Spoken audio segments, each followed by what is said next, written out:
Greetings to the throngs of fans here on Solaris 7 and across the Inner Sphere and Periphery. Before we get to the meat and potatoes of today's episode, it has been mentioned to me that I seem angry about things that I discuss here on the Kill Box, and the higher-ups at corporate have suggested that I find a happy place and tone it down. My answer? You're goddamn right, I'm f***ing angry. This is the whole point of having a show named Kill Box. If I wanted to have a show that was all f***ing sunshine and f***ing roses, I'd call it the f***ing Tea Party Circle Jerk.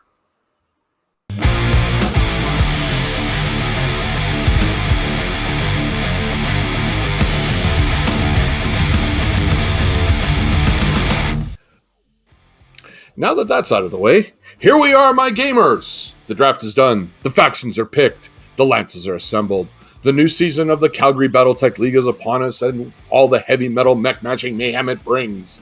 I swear, it's just like Christmas for all us fans of classy, stompy robot chaos. Now, that being said, today's show is not about the new teams and returning teams to the league. I'll be giving you the team breakdowns and the like in my own unique flavor after my co-conspirators have had their official say over on the Uncivil Discourse show, and let the new color commentator Jeff Cameron, who I can only guess is no relation to the Star League royal family Camerons, as I'm sure because he actually possesses a modicorum of personality and intelligence. No, my minions, today's episode is about a topic that is very near and dear to my heart: fanfiction. Specifically, fanfiction in the universe that we all love and adore. Now, I'm going to start with the obvious. What is a fanfic?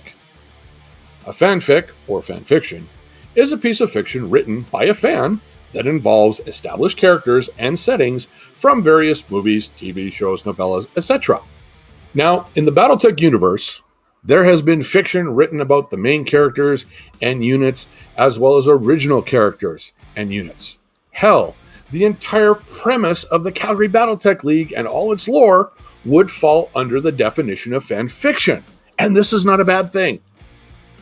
The Battletech universe is so expansive that whatever story idea one might want to create is possible. If you remember, I touched on this subject in a previous episode of the Kill Box. Now, there have been great fanfics that I have read, and there have been some not so great fanfics that I have read. And in this episode, I'm going to focus on 4 particular authors that I can honestly say that through the years of following them in their various creations, I have become very good friends with them through our love of the shared universe. Now, while I've gotten to know them on a personal level, I will only be using their screen names out of respect for privacy. As always, I will post links below, and I do highly encourage you to visit them, look at their offerings, and lose yourself in their own unique takes on our beloved universe. Now, first off,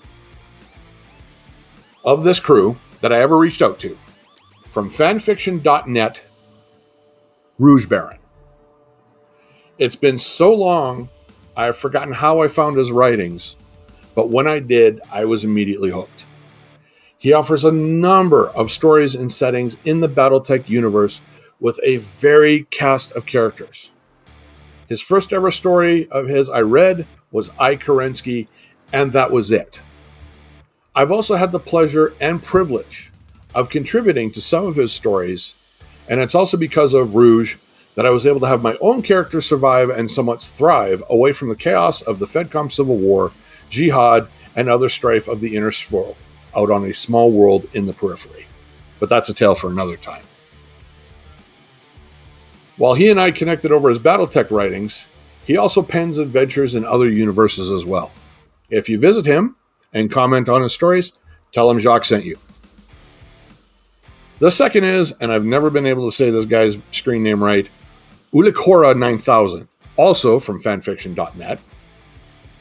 I connected with Ulicora through RogueBaron, as he contributed to one of the many stories that Rouge had done and decided to check him out. Again, he writes Battletech, but also another of other universal fics as well. Another very strong writer who's able to capture the essence of any established characters he may write about and definitely worth the read if you're looking for some enjoyable mind fluff to take your worries off the real world. Again, if you visit him, let him know I sent you. Rounding out the trifecta of the Fanfictionnet crew is Sentinel 28. Sentinel's offerings focus on his own crew of mech warriors and other characters across a long and enjoyable timeline. I delved into Sentinel's fiction after seeing some character artwork and wanting to know more about them, and boy, was I glad as I did. And now we jump from fanfiction.net over to Deviantart, and the fourth of the featured offers, but in no means the least, DrOfDemonology. Again, this is another writer where I've been following his stories for so long, I forget how I stumbled across him. He is another who offers stories from a number of treasured universes that I love very much and has opened me up to others that I don't know much about. His story, Fusiliers Forever, is the stepping stone into his corner of the Battletech universe. It follows a motley group of individuals from various demographics as they start out as one of the many mercenary groups trying to make their mark on the inner sphere, and follows their adventures through success and through tragedy. Again, over the years, I am honored and very privileged to have developed a friendship with these four fine gentlemen. I can only hope that Lady Luck smiles on me, and I can have the funds to facilitate all of us uniting for a weekend here in Calgary of legendary gaming, food, and drink. Now, inevitably, when it comes to fan fictions, then you have to talk about the topic of crossovers. Crossovers can be really good or really bad. Unfortunately, I can honestly say that a good chunk of the crossovers that I have read are just wrong. But that being said, a number have been just amazing. Both RogueBaron and Sentinel 28 have written amazing Battletech Other Universe crossovers. Rouge did a Zoids and Battletech crossover, which I had the privilege of contributing to. And Sentinel has a Battletech Game of Thrones style crossover. Now, Battletech and Game of Thrones isn't much of a stretch because the politics of both universes are rather as well, with Battletech universe suffering from far less incest. Now, I'm looking at two particular Lannisters, and possibly some Targaryens as well. We'll have to see what the new series shows us. But I can honestly say one of the most enjoyable and fun crossovers I have read is back over on factfiction.net by the Frozen Guy. Now, being the parent of two daughters, I have been exposed to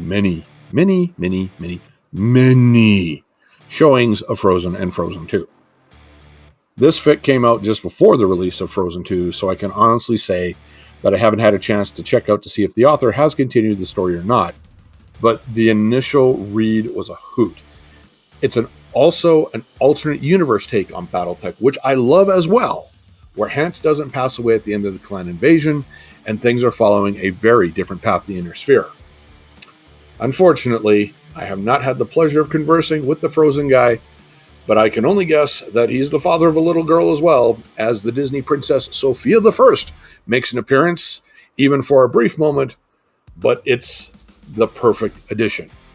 Like I said, I'm a dad of two daughters. I have seen the shows they watch. I have no shame on admitting that. But that will take us to the end of this episode of The Killbox. Like I mentioned, if you visit these authors across the linked sites, tell them Jacque sent you, and I deeply hope that their writings provide you as many hours of reading enjoyment as they have to me.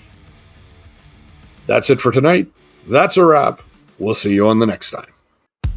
Until then, stay safe, stay healthy, keep your beer cold, your woman hot, and your heads on a swivel. That's a wrap, people.